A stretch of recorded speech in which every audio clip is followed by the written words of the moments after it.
Welcome to the Jacob Wayne Show. This is Jacob Wayne, and with me, as always, is the splendiferous Kellen Gibbons. How you doing, buddy? I'm doing good today. How are you doing? Doing good. Ran a lot of errands today. Set up a old used PS4 in my room so I can watch my movies, play my video games. Damn, the PS4 is the old one now? Mm-hmm. Good and lord. the one I bought was $80, and it's loud as hell when it tries to process stuff. So I'm hoping we can, get in there, get some dust off stuff or whatever it is. But we already did a little bit of air dusting on it. Yeah. And so it's manageable. I just turned the TV up and, pretend like you don't hear it. But it's enough to keep my room entertaining when I got to spend more time down there. Nice. So, well, that's how about cool. you? Well, today I was doing a lot of musical projects. So I had a rehearsal helping a friend record some songs she's written over the last couple of years. So I'm going to help her get them down, Mm-hmm. And then also had rehearsal with the Highline Drifters. Our album's coming out pretty soon. I think we have a single dropping this week. So be on the lookout for that. Before we get into your music stuff, let's do the beer thing, and then I can kind of poke you about some of that. Okay.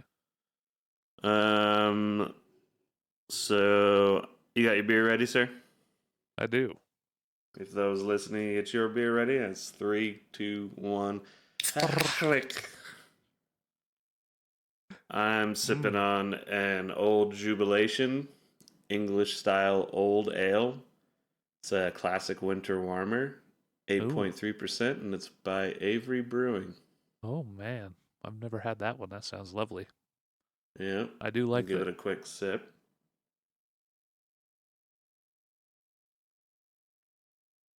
And yeah, it's definitely got a bit of an IPA-like flavor to it. Yeah, oh my goodness, my phone should have been turned off. Please set to vibrate.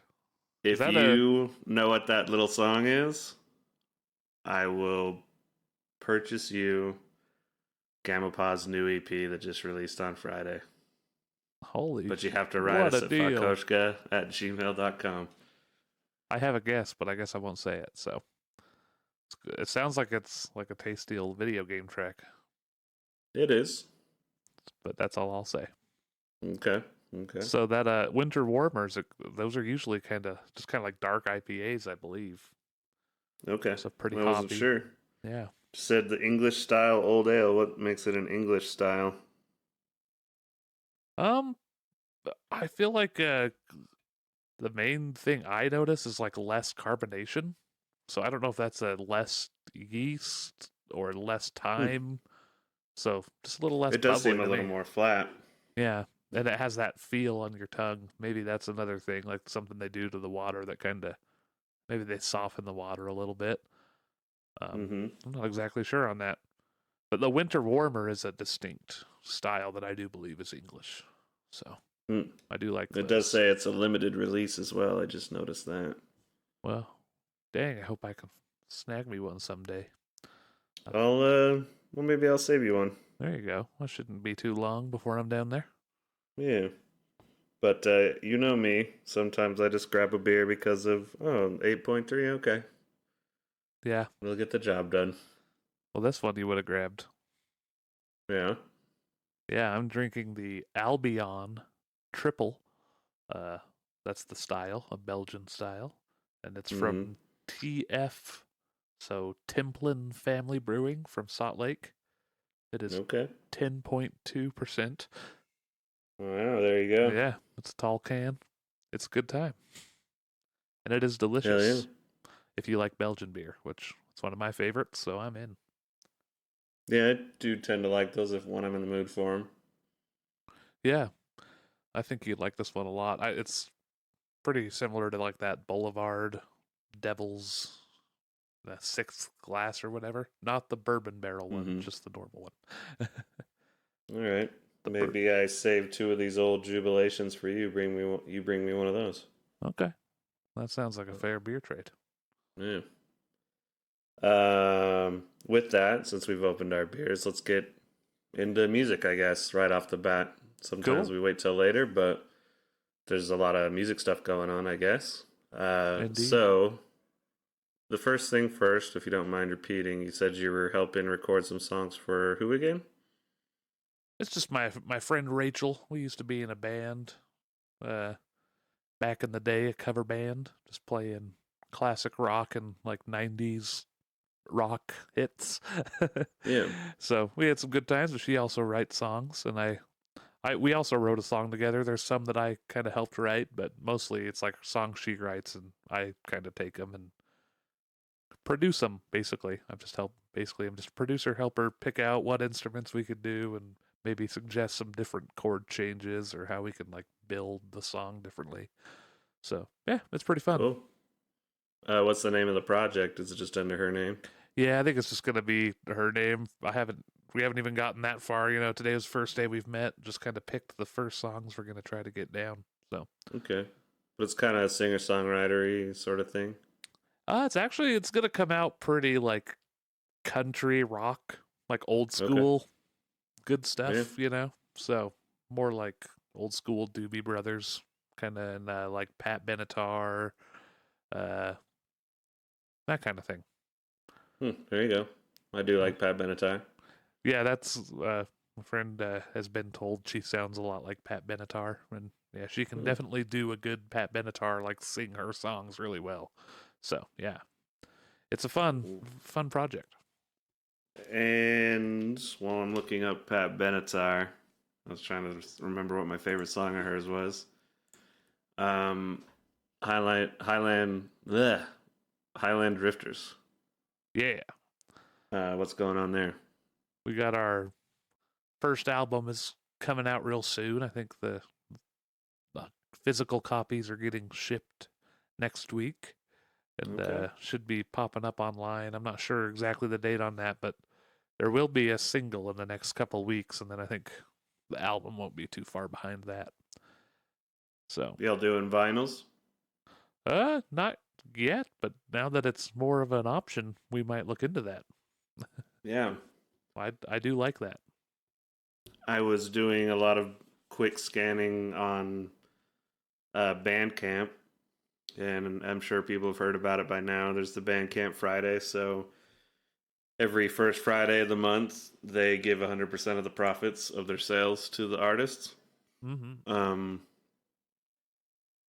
as I was reading, like best way to promote your release, they're like, we're looking into having our own vinyl pressing system where all you got to do is pay for the vinyl at the site, and that covers the cost of the production of the vinyl.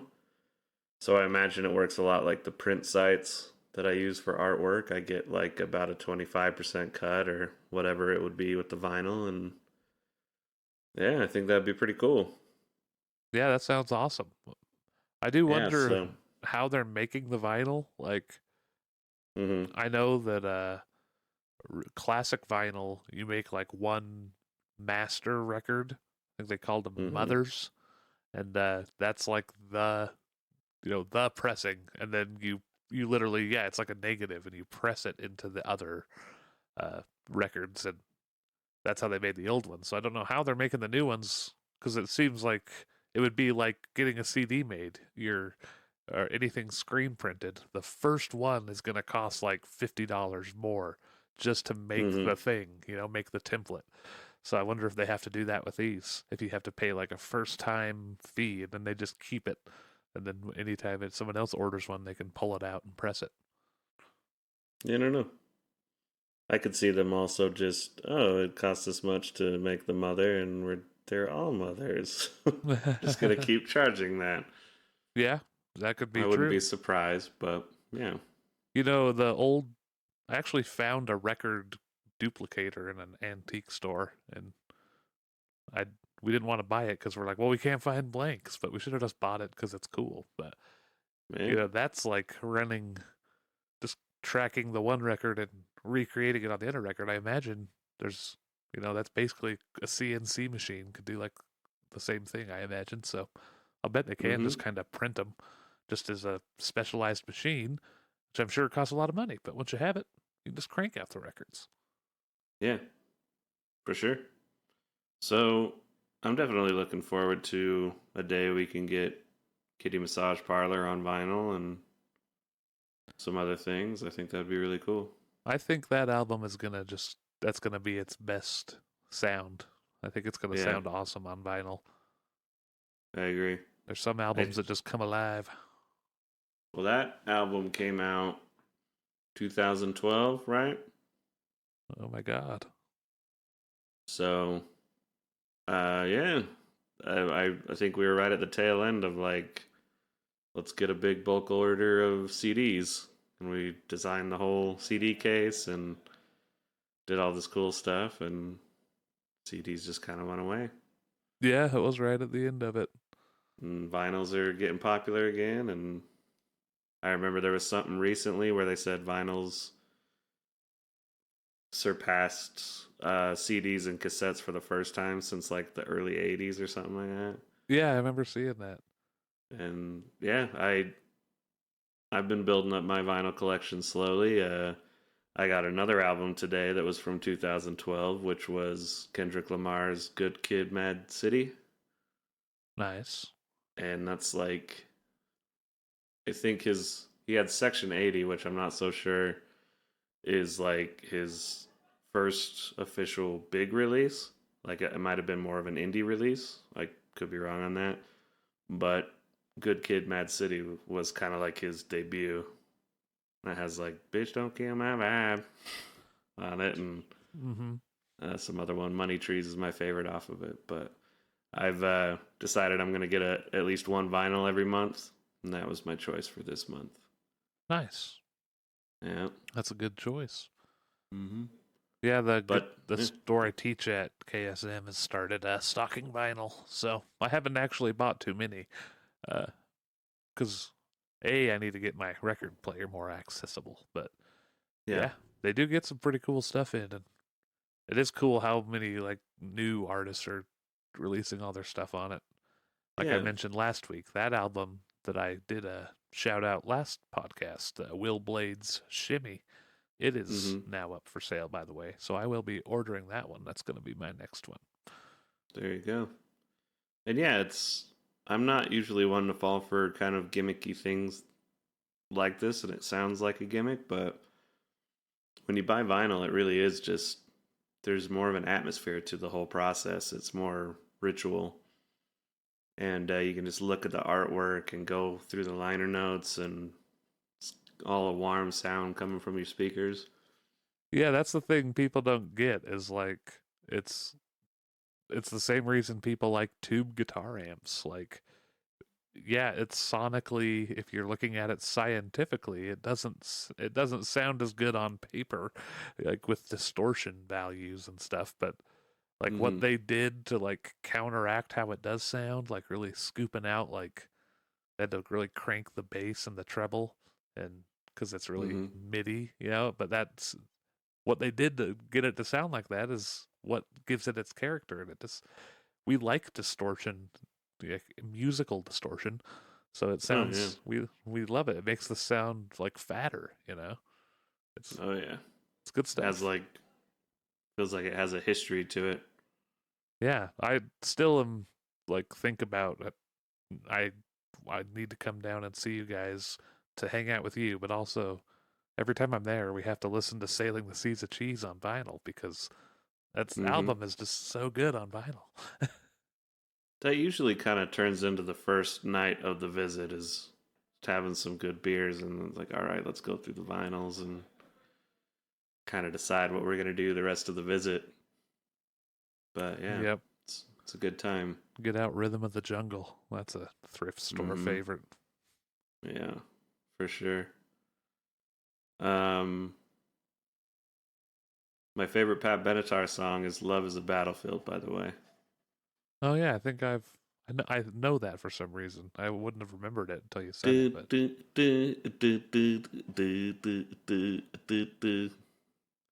just all doing the snap dancing. Yeah. Like man, what's that musical? West Side Story. Oh yeah. Yeah. Just all doing that in the dance club, going after piece of shit men. Yep. Yeah. That's good too. Mm-hmm. I will say it one more time. Gamma Palm, my musical project with Shocky. You've heard him on the show before. We just released our second EP.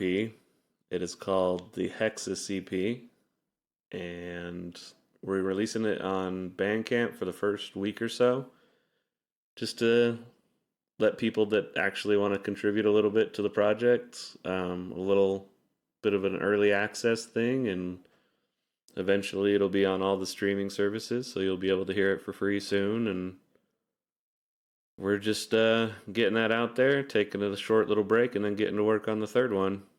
And we kind of learned how to do mastering on this one. We didn't master at all on our first EP. We didn't really know about it, and we were like, oh, if we mix it good enough, then that should be good enough. And we just kind of went with that. And so this time around, we had better recording mics, better mixing, practice in general. We just did more research and then mastered it, and it just sounds way better. So we're pretty excited to go in and master the first EP.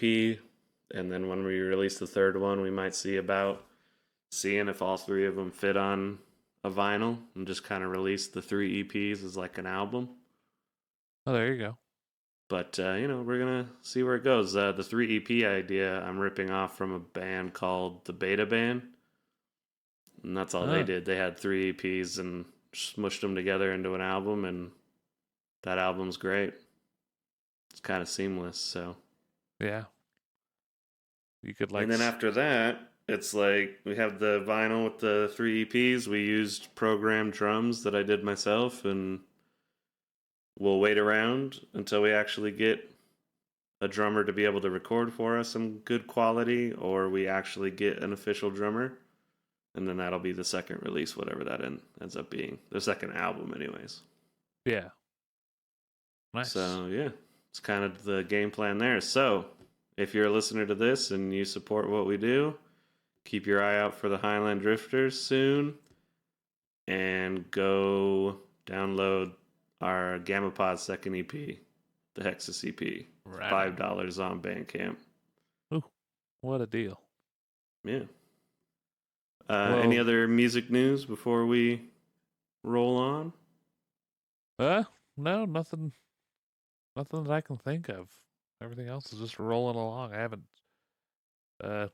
been seeing any new releases or anything come up this week. Yeah.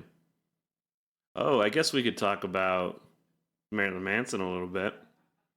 Oh yeah, apparently he's an asshole now. Yeah, he turns out he's exactly what you thought he might have been like this entire time. Yeah. I had a buddy of mine who was a huge Marilyn Manson fan when we were in high school and a little bit after. And so he bought his book that he released at some point around 2004, give or take a year. Uh-huh. And he would just tell me about random stories from that book, and I was just like, wow, what a piece of shit. And turns out, yeah, he's a piece of shit. Yeah.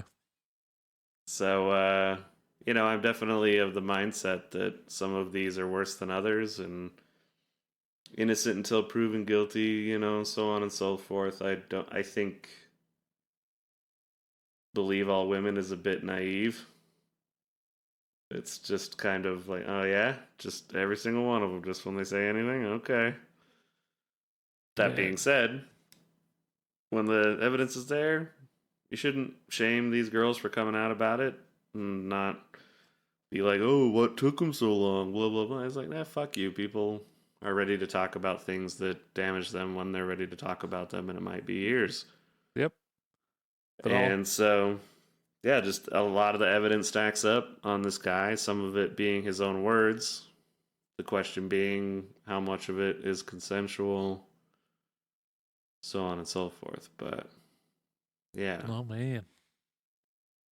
It is really weird to see him. I haven't checked up on him in a couple of years, and he's getting old. He's looking pretty little bedraggled nowadays. Yeah, it's still rocking the paint. Maybe put some foundation under there. Yeah, got left in the water for a little too long. Kind of swole up. Yeah, got a little baggy, but yeah, and I guess that's the other element to this too is I don't think they should take his music down or anything. Oh no, never. That being said, if his record label wants to be like, okay, we're kicking you off, that makes sense to me. Yeah.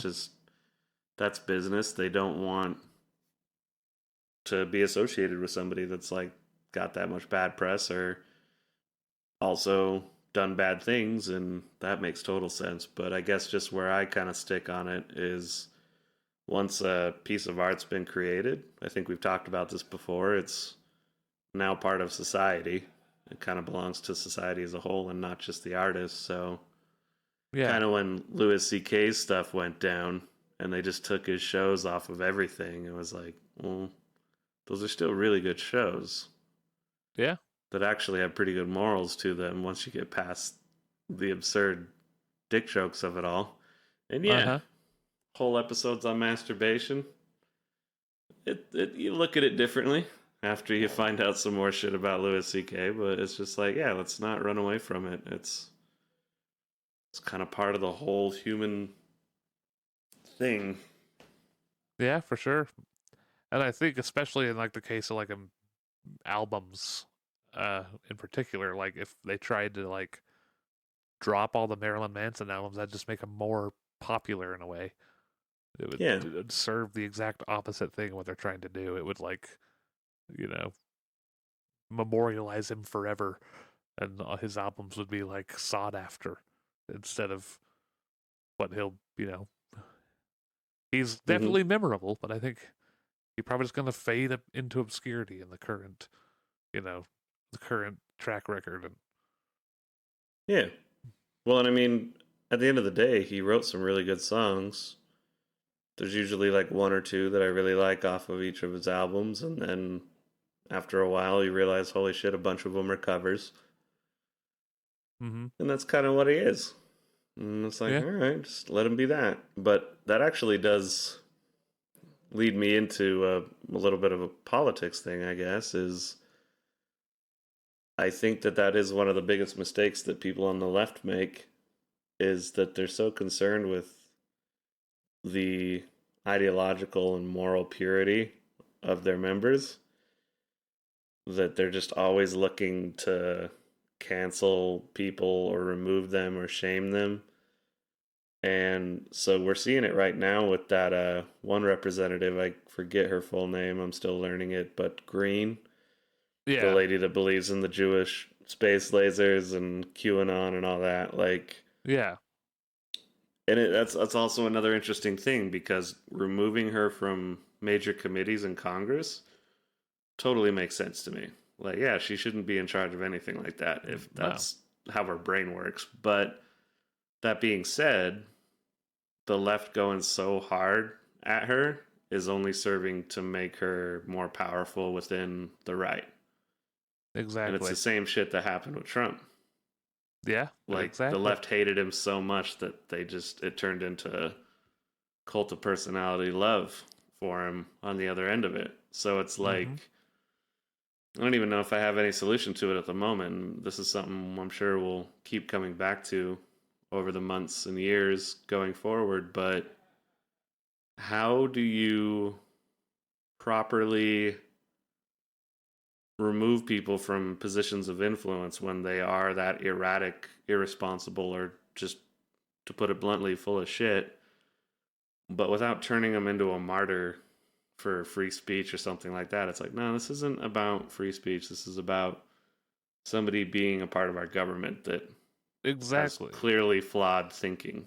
You can't call for the execution of another member of government. That should right there. She should be kicked out on that. Like, Yeah, I agree. done, gone. And that's not nothing to do with free speech. You can't. Well, that's it. The speech is still free. You can say it. There's consequences to what you say.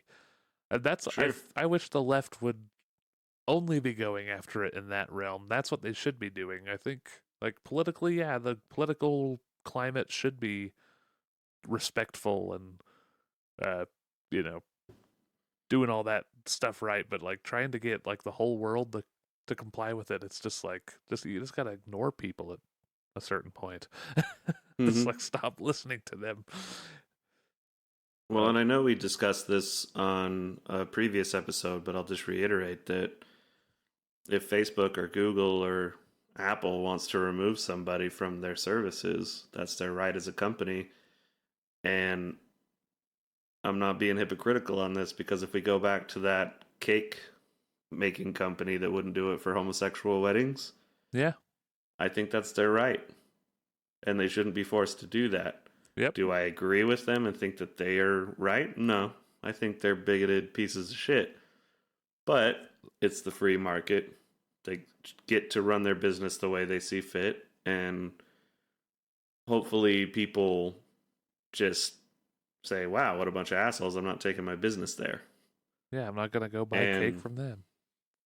it kind of reminds me of people that, you know, believe in gay marriage and gay rights, and yet they're Mormon, and they just endlessly waste their breath on trying to convince the Mormon church to change their stance on homosexuality. And it kind of Yeah. drives me crazy, because I'm like, they've always been against it. So why doesn't that tell you that maybe they're full of shit? Yeah. It couldn't possibly be that. No, no, no. It's just that they're misinterpreting what God really meant. So just come on, like, just let's be slightly cooler Mormons. It's just like, maybe Mormons are never going to be cool with that shit, and therein lies the issue with it. So leave. Get And out. know that if there is an all knowing, all loving, omnipotent, omnipresent creator that is love personified, he might understand if you're more into dicks than vaginas, Yeah. or the other way around. I personally think that if I die and get to have any kind of interaction with the deity, I think I'm going to be able to explain myself and be like, oh yeah, that one time I looked at that porn, I was just a little curious, but you know, it was all this stuff, and yeah, I jacked off a lot, God, and there's that. Stole a candy bar from a store once, but you know, I learned from it and I stopped stealing from stores. And I would imagine you'd be like, yeah, I get it. That's life. Life's crazy. Screw those capitalist pigs. Yeah. But it's like, just if God's just like, what? You what? Smite. You even thought about being gay? You shall be tortured for eternity. I love you. Just sounds a little silly to me. Don't But make no sense. yeah. So we just called out the GOP and God. Yeah. And yeah, now, so coming up next, if we get up there and it's Mormon Jesus, I'm out. If that's the yeah, one that's so right. it is one of those like little paradoxical things, but it is funny. It's just like, if it turns out Mormons are right, then that doesn't change the fact that I find it silly. Yeah. So I guess I am a heathen. I belong where I go. Well, that's the funny thing about if you get read all real deep, it's actually pretty good for an afterlife because you can upgrade. Even if you do go to like you can't even go to hell until you meet Jesus. And then Mm-hmm. yeah, the second layer of heaven ain't so bad. That's probably where you'll go, being a bad Mormon. And then, yeah. Yeah. Isn't the one below that like murderers and rapists and stuff? And it's still like, 10 I thought I remember times. somebody saying that you would kill yourself to get there. Yeah, And if you did do that, that is exactly where you'd go. So, man. I remember the first guy that gave us that talk. I don't know how, but yeah, pretty young kid, before seminary and stuff. And I remember him saying the bottom rung was 10 times more perfect than Earth. And so he was like, so here you surf. There you could surf on lava. And, and I was like, what? That sounds badass, man. What's next? He's like, Yeah. second tier of heaven, you're an angel. I'm like, okay, that lava's Mm. sounding cooler. All right, what's the final Lava one? angel? No, just a normal, boring angel. And then the top Alright. tier, like the best heaven you can get. He's like, you're just gonna bring to pass the immortality of man. I was like, yeah, I'll take the lava. Yeah. I'm gonna go surfing on lava, I think. Yeah. And, once again, if you're a Mormon and you're just like huffing away at listening to this, If you're a feel free to Mormon, write us at fuckkoshka@gmail.com. if We you're will read it on the air and address it. But I'm pretty sure we were both raised thinking that, yeah, if you kill yourself, you're going to that third level. And we'll get the terms right some other episode. I can't really even remember the names. oh, you want them? I know them. Yeah, what's the bottom one? Terrestrial. Terrestrial? Yeah. Okay. And yeah, it's like when they explain that to me, I'm like, well, I know I'm better than a rapist and I'm probably not going to kill myself or do any of that. So I'm doing pretty good. Like that's still heaven. Yep. I get to find out who killed JFK. I get to go like look at the signing of the Constitution. Like that's badass. Like I'm all right. I'm fine. Yeah. And they're like, no, you should want more. I'm like, nah, I'm good. Yeah. No, that sounds pretty solid. Yeah, they're And not it's very like, good. can't your family come and visit you? You just can't go up and visit them. Yeah, exactly. The top tiers can come down. Yep, and they can convert you. You can graduate. You just have to be a good Mormon in heaven. And Oh, but yeah, I've heard mixed messages on that particular bit, but yeah. well, that's the whole thing about the Mormon Church. This is just one of the many holes in their whole thing.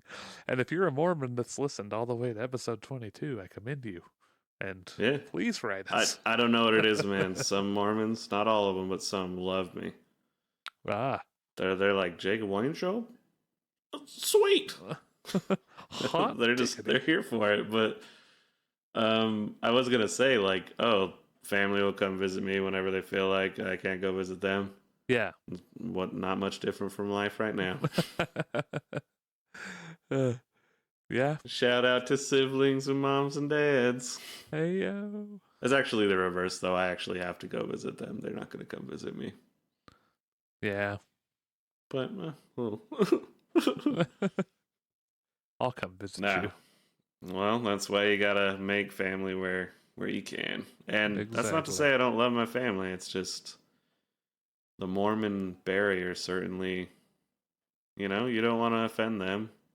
They don't want to come live your heathen lifestyle, so Oh yeah. makes it kind of difficult. That's all. I still live like where I grew up in that culture, and it's a barrier for sure. Like they're almost, more than just neighbors at that point. Yeah. It's not your normal neighbor when you go to church with them every Sunday. Some of them are sharing these all, deep doctrinal discussions, all kinds of Yeah. stuff. I was really good friends with some people that live around here now. It's just not like totally just cut off. They'll like say hi, but yeah, they don't want a thing to do with the no-mos. Well, and I mean, the feeling's mutual. It's A little bit. if I lived in the same town with my family, I'm sure we'd still do family dinners. I'd show up to the special events of my nieces and nephews. But there's a certain point during that family dinner where they just start talking about church, and I don't even think they'd realize they're doing it. Nope. And if they do, that wouldn't be surprising either. but that makes it more annoying.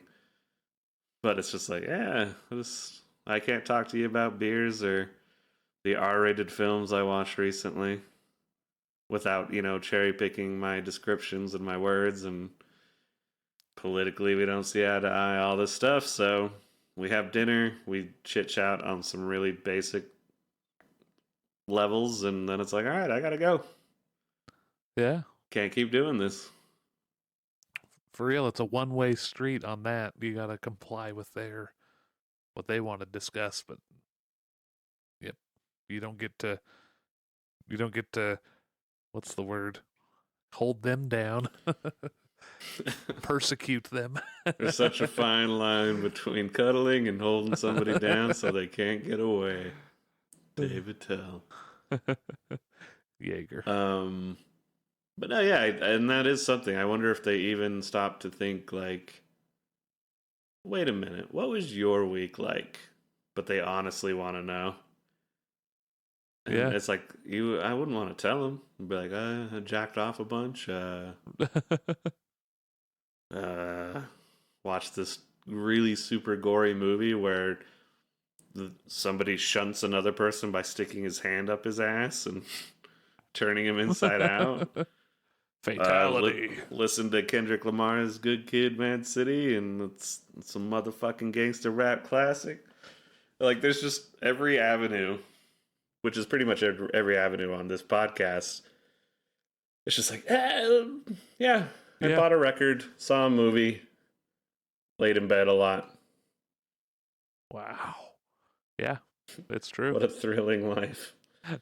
It's like, it's actually quite nice. I just can't get into the details. Yeah. How was your life? Well, we went to church on this day, and then we went and cleaned the church on this day, and then we met with Sister Sepa on this day. And... Yep. Okay. Indeed. Anyway, this is not Mormon Bash, the podcast. That won't be coming out until summer. We'll do a 6-part series on that. Yeah. But I do love my Mormon friends and family. I just wish you'd think about it a little more. Like, that's all I'm gonna say. If you can listen to, I'm gonna shout out another great podcast, the last podcast on the left's Mormonism series, and still want to keep going every Sunday, then, whew, I don't know, because those guys, they do their research. That they're not just pulling this. It's not just all made up like the Mormon Church. So, yeah, I don't know. I agree with you. Like, I don't know. Do you what you want, but that church in particular, it's just money. They're just old white dudes that want money. That's all it is. I'd say almost every single religion is money. Just what level? There's some that are a lot better than that, you know? The ones that are a little less judgy, where it's like, Jesus is love, whatever. Yep. Then, they tend to be a little less concerned about the money thing. When they're concerned about the money thing, there's a stringent set of rules you need to be following. 10%. Yep. And I guess the last little bit I'll say on that is a bit I heard on Real Time with Bill Maher. I know that's a show that's controversial. Some people don't like it. Some people love it. I just think it's a pretty good cross-section of political opinions and debate. Yeah. And I like Bill Maher, but he's an asshole. So, big time. Yeah, like, I get it. But he made the point of just the correlation between evangelicals and Trump supporters, and basically made the point that if you have space in your brain to allow for the belief in evangelical beliefs in Christendom, then you've already created the open, fertile ground to believe in other cult-like bullshit. So, if you're willing to believe in some fantastical nonsense like evangelicalism, then you're more likely to believe in QAnon and believe that Trump was a good president, or think that anybody who's liberal is a communist just waiting to take over your home and take all your money and your guns. And it's just not true. It's not even a little bit. And it's just like, No, there's tons of issues on the left, and especially with the younger generation, I think. But is it equal to what's going on the right? I don't think even close. But it's a discussion that could be had based on facts. But Yeah. if you just base it on what somebody told you to feel about it or just emotions, which basically having faith in something without proof is just, yeah, you're just basically going off of your feelings, your little Mm-hmm. feelies. And it's dangerous. It's not good for you, it's not good for the country, and it's not good for your loved ones. So Yep. Stop it. question things. If something you believe in says don't question this, good chance you should probably question it. Indeed. That's like the first warning sign. Mm-hmm. It's like, hey, you better never think that this might be wrong. Yeah. uh, And for instance, I'll use this as a segue. Denzel is an amazing actor and he can do no wrong. He'll never make a bad movie. If you believe that, then you're living on a mountain of lies. Because I watched The Little Things oh yeah. this week. Yeah, I think it's the second movie released on HBO Max that simultaneously releases in theaters. Is that by what's his name? Who directed it? I don't even know the director. Okay. This is Denzel Washington, Rami Malek. He was the guy who played Freddie Mercury and won an Oscar. And Jared Leto as like a creepy serial killer like guy. And it's a terrible, terrible film. And not because it's like a giant piece of shit. It's like made for TV, boring as fuck, standard predictable cinematography, standard predictable score, standard predictable character decisions and actions and lines. And it was written in 1990, which makes a lot of sense because it has the exact same style of all those other crime thrillers from around then, like Kiss the Girls and The Mm-hmm. Bone Collector, which is actually an awesome movie that had Denzel in it. But they didn't make this movie until recently. So that script was just floating through Hollywood for decades. Weird. Yeah. And they And then they got just like finally got like these major actors, and Denzel's sleeping his way through it. Rami Malek stinks in it. And Jared Leto's good in it, but he's just being weird. Jared Leto, like he always is. yeah. And yeah, so that's what I posted this thing because I wanted to read it. I use an app called Letterboxd. Yeah. It's kind of a movie diary. You kind of log all the movies you watch and get to review it at the end of the year, see how many you watched, all that stuff. And people leave reviews. And I was going through the reviews on The Little Things, and it's a lot of it's the standard, like, what the fuck was that? Or holy shit, Yeah. I want my 2 hours back. And so there's this one guy that says, I kept waiting for the movie to start. And then one person underneath him, and I'm going to shout him out. This is a lady, Rafi Nakashian on Letterboxd. So go subscribe to her.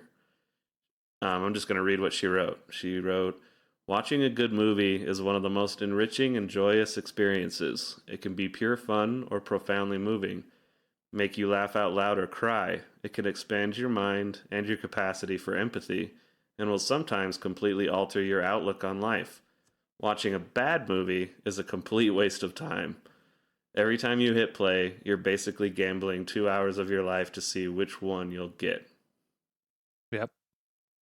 And I kind of love that because when I'm on a good roll with film, I'm like, man, I love movies. I need to watch more movies. Like, why haven't I watched as many movies recently? And I'm just like in love with cinema and the importance of storytelling and all that stuff. But then when you see a bad one, you're like, I hate movies. It's just like, what the fuck am I doing? Like, I totally wasted my day. And that's the power of, and I think it relates to other art forms like music, comedy. If it's done lazily or just like in a bad way or a boring way, you're just like, why would anybody be into this? Like, Indeed. I don't get it. But then when they're amazing, it's just like, wow, this is why I'm alive. Yeah, true that. So, Well, I could actually use that as a segue into another thing, unless you had some thoughts to share on any of that. I just wanted to toss in that the director of that movie is John Lee Hancock. Do you know him? Mm-mm. I don't recognize him either. I only recognize one of his movies. So he did sports drama films The Rookie and The Blind Side, and historical drama films Saving Mr. Banks, The Founder, The Alamo, and The Highwayman. So Okay. I'm like, I know a couple of those, I think. I've never heard of this The guy. Founder's pretty good. That has a lot of comedians in it, and I think that's Matt Damon is kind of like this dorky business guy Nice. who's like kind of pretends that he's an FBI informant, but he really isn't. Huh. I only watched it once, but I think it was pretty good. The Blind Side is another movie I have a huge problem with. That's like the definition of a white savior movie, Oh. and we can get into what that is on another podcast, but it's just ridiculous. So this guy doesn't have a great track record, seems like. No, not as far as my track goes. There you go. But I suppose I'll get into this article that I'll just suggest, because that quote is kind of going over like how profoundly impactful storytelling can be when done right. Uh-huh. This is an NPR article titled "How Inuit Parents Teach Kids to Control Their Anger." I worked at an after-school program for many years in Seattle, taught English in China, helped working with kids as like a teacher's assistant randomly when I was growing up. So I have a fair amount of experience working with kids and teaching and all that. And I would say that I'm not good at controlling my anger. That's one of the reasons I quit teaching. I feel like it affected my emotions too easily. And I would just take it home with me and I'd stress out. And then if I was stressed at work, I'd kind of teach by grumpiness. Now, I think I can still be pretty entertaining and educating in that mode. Most of my friends, I think, would attest to this. But I just knew, it's like, nah, I'm getting too mad at these kids too easily, and I need to move on, do something different, because there's people that are way better. So in this article, this anthropologist went and spent time with Inuit communities and parents. And this was like kind of back in the 70s. And she went back a bunch of different times, but she noticed something about the culture where they just would not get mad. And they just had an incredible ability to control their emotions. And so she kind of studied how they would raise children who are obviously tantrum prone and all that. And she told about one anecdotal story where one child was upset and picked up a rock, and the parent said, "Are you going to throw that rock at me?" In a playful way. And the kid threw the rock at her, and she's like, "Ow, that hurts. That hurts when you throw rocks at me." And just going through it in a playful, kind of friendly way. And anyway, the rest of the article kind of just gets into how, when they're younger, they're basically helping these children form their decision-making process with emotions based on explaining to them what happens when they do things, like the consequences. But they look at like yelling at kids or sending them to timeout or getting mad at them as like stooping to their level. It's like that. What an embarrassing thing for an adult to do. Huh. To yell at a child, like you're being childish now. Like I thought you were the adult. And it's interesting because a lot of childhood psychology stuff I went through talked about the synapses in your brain create neural pathways for your decision making as soon as you're born. Mm-hmm. Mirror neurons are like basically empathy that we have between ourselves and other human beings. It's a little like when they sneeze, you sneeze. Somebody smiles at you, you kind of can't help smiling back at them. Yeah. But yeah, there's plenty of kids that put through traumatic situations. They're not fed properly. They're not given a safe place to be. They have parents that are abusive, either physically or verbally.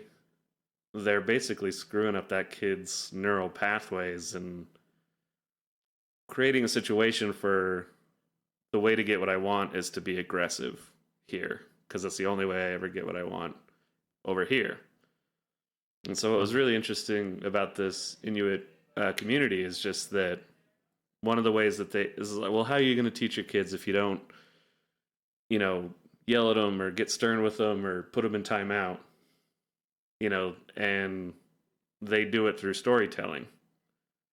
And it kind of go into how important it is to almost add an element of danger to the stories because it hooks your audience. It gets the kids to be involved. But it still, in a way, is playful. But it's like, why don't you go near the water? Well, there's a creature in there. If you get too close to the water, he'll reach out and grab you, put you in his pouch, and take off, and he'll give you away to another family. And you hear that, and you think, wow, what a fucked up thing to tell a kid. But in a lot of ways, it's a playful, participatory storytelling thing, and it did make me think back to times when I was a teacher where you're kind of just playfully creating and making stuff up as you're talking to the kids. And, it's a little bit of like The Boy Who Cried Wolf and just how useful that is as a teaching tool. Yeah. And, the kids will be like, well, he's not going to get me because I actually hunt wolves a lot. And I know how to catch him, so he'd never get me. And then you participate in story building and work with that kid and tell him, no, the wolf would still get you.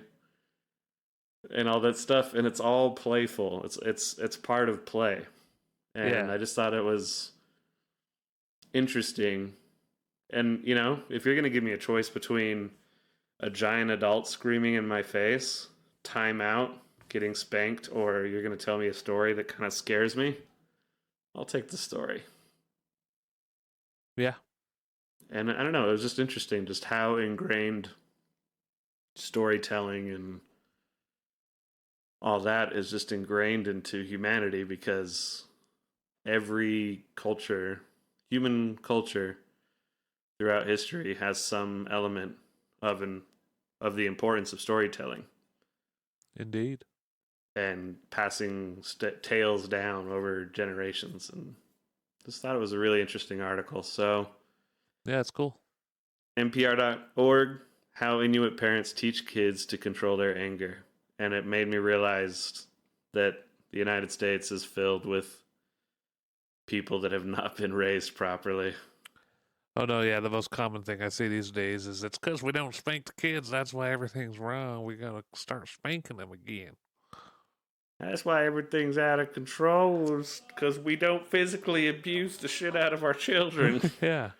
I turned out great. No, you didn't. I wouldn't have no lady mans if I could spank them. You know how I know you didn't turn out great? You think that's a solution. Yeah, exactly. You somehow got this gigantic weird ego now and think that all the beatings your parents gave you turned you into a good person.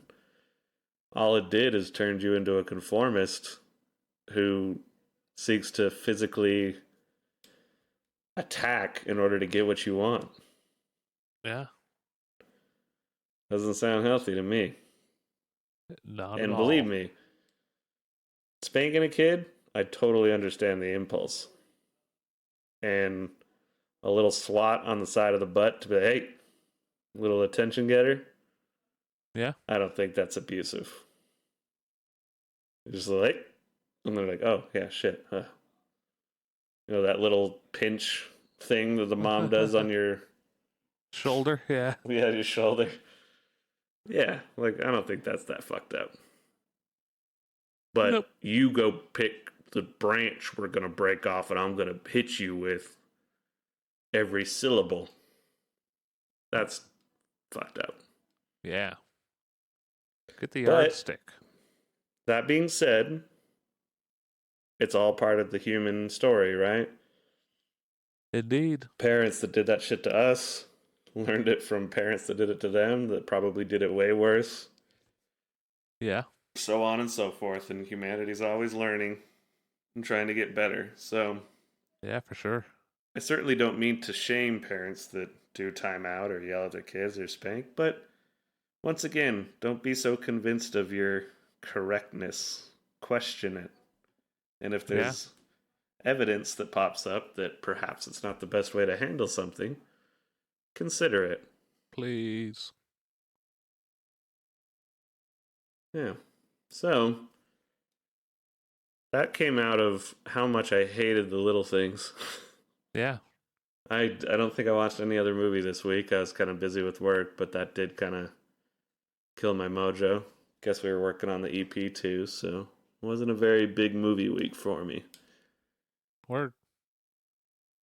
Well, sorry the one you did get insect. It's bound to happen. Yeah, every once in a while, you know. Yeah. So,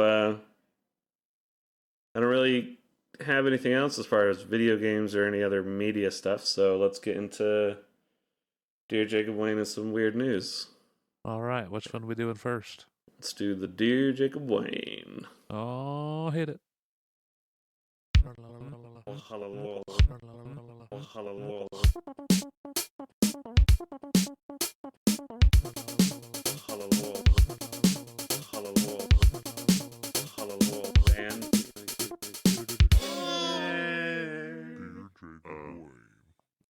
Okay, we got a little bit of a,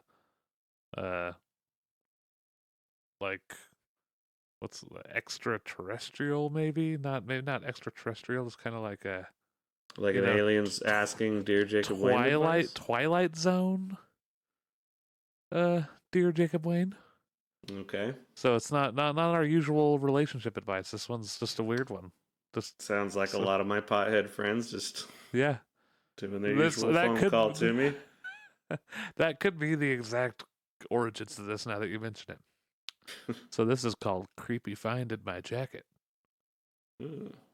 So, Dear Jacob Wayne, I own a construction company. 3 months ago, I find a pill bottle cap in my jacket.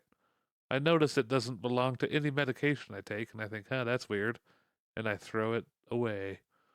Today, I find the exact same pill bottle cap, same text and size in my jacket after waking up from a nap. I'm currently trying to open it up to see if anything's inside it. What would you do, Jacob Wayne? Wonder who's putting pill bottles in my coat. Like, do you share your coat with a girlfriend, perhaps? Anything like that? If not, you have a coworker who keeps putting pills in your pocket. That reminds me of the story I was telling you recently, where that one guy at the bar kept putting in playing cards of naked men with erect penises. Oh yeah, into my pocket, and that was pretty funny. Got me, but then he just kept following me around and doing it. And so it's like by the fifth time he's like violating your space. You're like, this is getting into fight territory. You seriously going to just keep shoving things in my pocket without telling me? This one isn't as bad. It sounds like they're at least waiting for him to not have his coat on, or at least they're really good at slipping the pills into his coat. But he's having that hard of a time getting into a pill bottle? Well, yeah, that's the weird. I guess that's the weirdest part. Like he took time. Like, I can't get in there. I could get on Reddit while I'm doing this. And oh God, I didn't even think about that. But yeah, though mainly he sounds like a gigantic pothead or worse. Yeah. Well, and that's then the thing. It's like he's going to wake up the next day like, oh yeah, I do take that medication. Yeah. Well, that's what I'm wondering. Like, if he is like, he's asking like, should I take him? And it's like, sounds like you probably do every time. Yeah. If you don't Sounds know like what you it come across any pill, it's popped right in your mouth. is. Yeah. But yeah, like yeah, open it. See what they are. Sure, why not? But don't take them, dummy. Yeah. Anyway, yeah. So that was my My yeah, advice is Twilight don't Zone. be a dumbass. That comes every week. Yeah. uh, I also have another one. So this one's a little Okay. more actual moral dilemma. So, I grew up helping my dad hang gutters. He'd been doing it for 30 years and he's retired. Oftentimes we'd bring the long gutters on the roof and hang over the overhang instead of using ladders. And I just was doing what my dad did. But I wonder, what if we damaged all the overhangs? This could result in mold, and now, like, people's houses we worked on, they could be sick and dying. My brother took over the business, and I'm sure he still does it this way. Should I tell him to stop? There's like countless homes we may have damaged. Yeah, talk to him about it. Yeah, that's kind of what I'm like. Well, how did you like? How did suddenly have this realization one day? Like, oh wait, we've been doing this wrong this whole time. We should, like, what? Yeah. I don't get it. Well, I mean, yeah, bring it up to your brother, and if you can do it better, you'll do it better. But at the same time, it's just like if he's in charge, he's like, "You're wrong. This is actually fine, and let me show you how and why." And then he'll put you at ease. Yeah, it does seem like it would be fine. I mean, it's the little I know about gutters. Yeah. I don't know why you couldn't just go over on top and just like, yeah. This just boils down to why on earth would you be afraid about talking to your coworker or your family member about something that may be going on? If you're that nervous about talking to them, you Yeah, need to learn how to communicate better. most of these are like, hey, this is a problem. And it's like, well, it's actually you have the problem. The problem Yeah. is highlighting your problem. Oh yeah. Are you saying people that are just desperately seeking solutions about other people might actually should probably start with themselves? Maybe. Yeah. Could be a good place to start. Interesting. All Indeed. right, well, shall we do a weird news and call it good? Let's do it. I think we have a new little thingy for that now. Oh yeah, we do. Let's listen to that. Frrrt.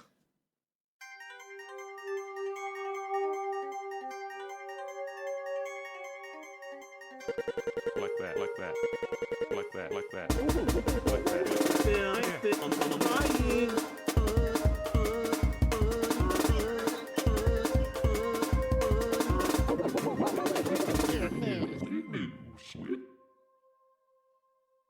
Yeah, that's good. That's some good shit. Oh yeah. Mysterious. Indeed. Almost weird. Mm-hmm. In a good way, like the news. Okay. So, see, remind me, have we talked about the Dyatlov Pass incident?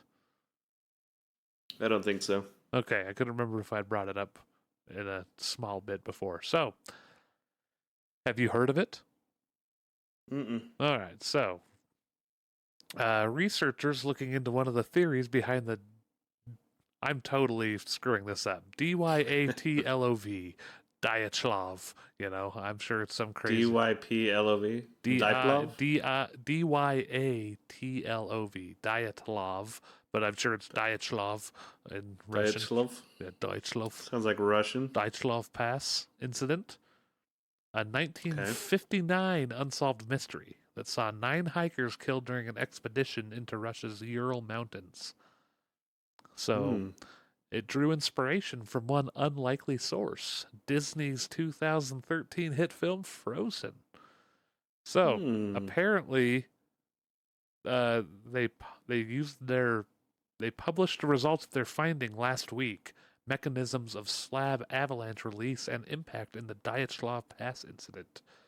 So, their research supports the prevailing theory that an avalanche is behind the death of 9 experienced hikers who were found in a grisly, partially dressed state, and some of them were like suffering major skull damage. People were like missing eyes. One of them was missing a tongue. It's like this really weird Mm. incident. There was like radiation levels, I think. So Hmm.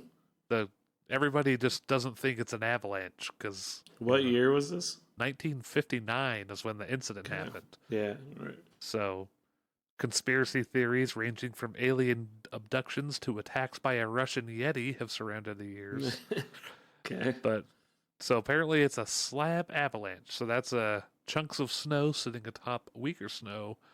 The layers crack apart, slide downwards, often reaching speeds of 80 miles per hour after 6 seconds. So that's Uh-huh. most avalanche-related deaths in North America are the same like style.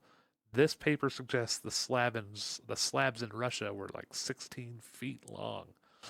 So Hmm. they used a computer simulation of the avalanche that was from the animation of snow and Frozen. Like they did the snow was so good that they could use it in their thing to help assist to figure out this like ancient mystery.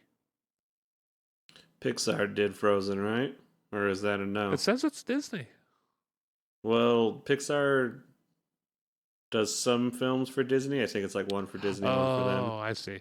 Cool. And then there are other animated Disney films, but I thought it was a Pixar film. A Pixar Disney. Okay, cool. But So, the only reason I ask is Pixar's. I think we talked about it with the Good Dinosaur once, where they had the overlay of the topography of like Wyoming, or maybe it was Montana, and they just overlaid it. And basically, in the Good Dinosaur, you're just seeing the topography of Wyoming, and it looks like super realistic. yeah. And so, like, just their capabilities as far as the technology going into their animation and world creation is actually like super impressive, and so that just adds to it. Yeah, just like when we were talking about Soul, Mm-hmm. videotaping them playing and stuff. It's just that's how you do it right. I'll do a quick shout out to my good buddy Tucker Fulmer. He's an artist friend of mine. He was just one of my best friend's little brothers. Ended up just being a really good friend too, growing up. And he could probably correct me on this, but cartography is like working on maps, right? Yeah. He uses satellite imagery to map the the Earth essentially, and I think he has a speciality of like doing oceans, Mm-hmm. like just the ground floor of the ocean. Cool. And so I went, you know, he briefly showed me some of his work. I won't pretend like I completely understand it, but he just has these amazing images of the topography of the Earth. And what I think he started to do with some of those images is like turn them into artwork. Like he did one of Las Vegas recently that like has like a skull. It's like a mirrored image of Las Vegas from up above, and it's Oh, just like really cool stuff. And that he's using similar technology to just get creative. So that's a little bit of a tangent, but I did want to shout him out. nice. I think he does like squeezel art, or just search Randall Tucker Fulmer, and he does great work. So I highly recommend it. Indeed. As far as this tale, I surprised I didn't hear anything about cannibalism. Well, I think they probably died pretty quick after the avalanche happened. That's what they think while they were like undressed. It's because some people like to start taking off their clothes after hypothermia sets in. They're So undressing and kind of like sucking each other's eyeballs, we're gonna and go. then Let me eat your tongue. whoops a doozy. So yeah, that could Yeah, maybe that is where the eyeballs and tongue went. That's like the best sashimi. yeah. That's kind of what I was thinking. Is like I don't really know how else they lose the eye and all that, because everything else, like they had like one eye missing, one in. I'm assuming. Well, a few people had eyes missing, one person missing a tongue, and a couple of them were undressed. Right. So So if like everybody's eyes were missing, like maybe they decomposed or whatever. But it's like frozen, so he'd be pretty preserved. Yeah. Oh yeah, I don't know. Just sounds like some crazy bullshit amongst them, and that Well, covered him up. I'll be able I to. wouldn't go to the Yeti or aliens so quickly, but Oh some no. people obviously will. It's funny that this story pops up because sitting next to me, I got this book for Christmas. It's called Dead Mountain: The Untold True Story of the Dyatlov Pass Incident. So I actually have a book Yeah. on it, and I am going to read it. So I will see what it says and see if it kind of concurs with the avalanche theory or not. It might have been like since that study came out. Who knows? I don't know. We should recommit to our book club, but we obviously can't do it every week. Maybe at the top of every month we revisit our book Oh club yeah, readings. yeah, But yeah, some weeks I'm reading real well, and other weeks it's just not going to happen. yeah. I really need to try to get a set time in my day to do it because I always really enjoy it when I start doing it more, and then Yeah. but it's just hard to make that time. Yeah, I need to finish Thinking Fast and Slow because I really want to get into this Colin Quinn book. The holy shit.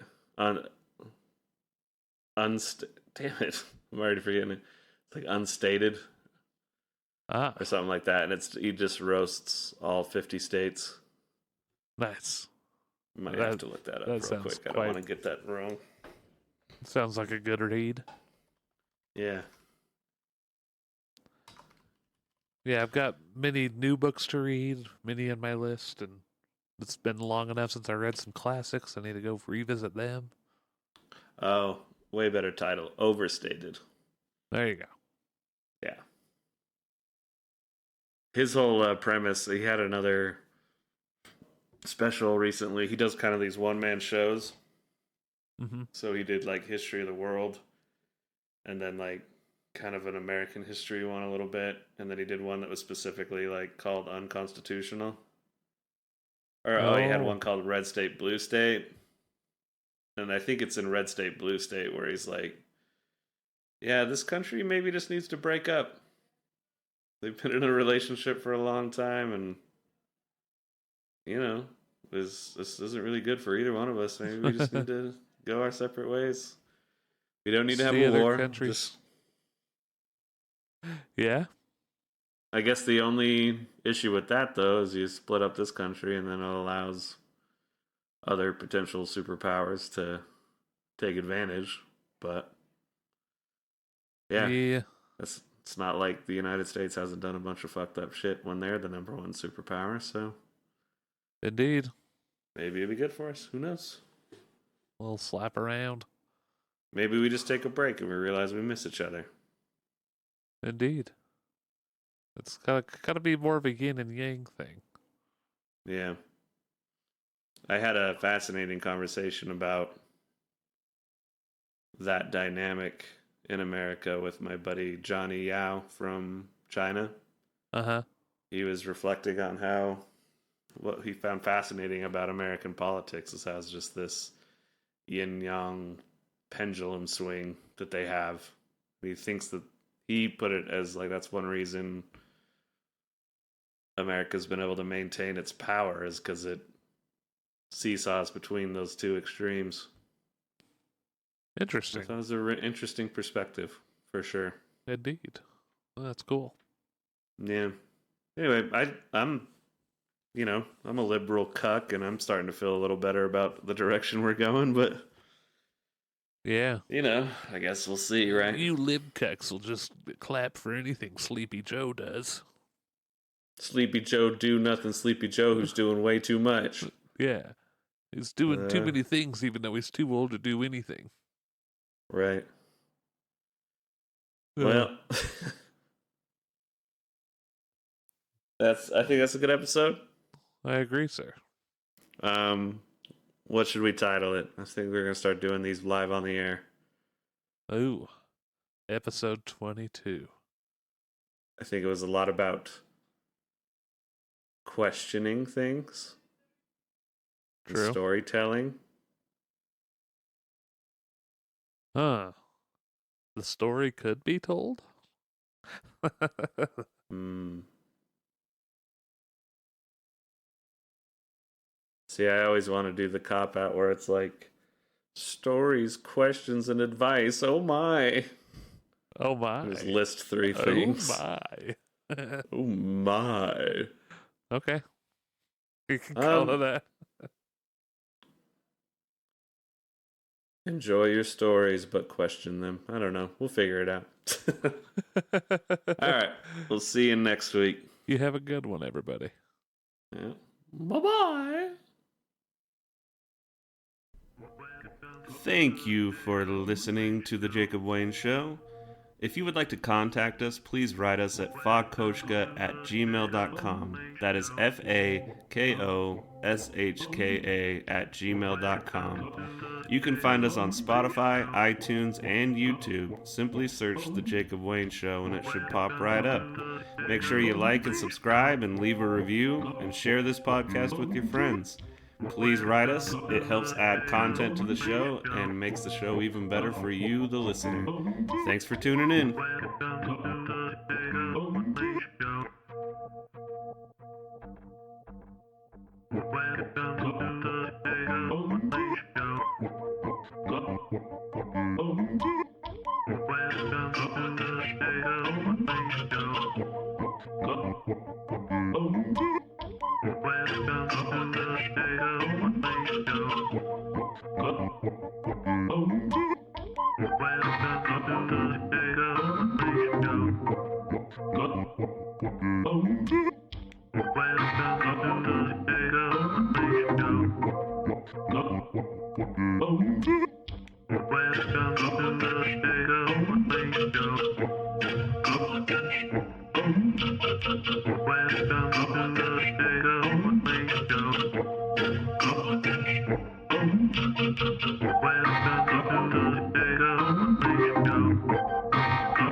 Welcome to the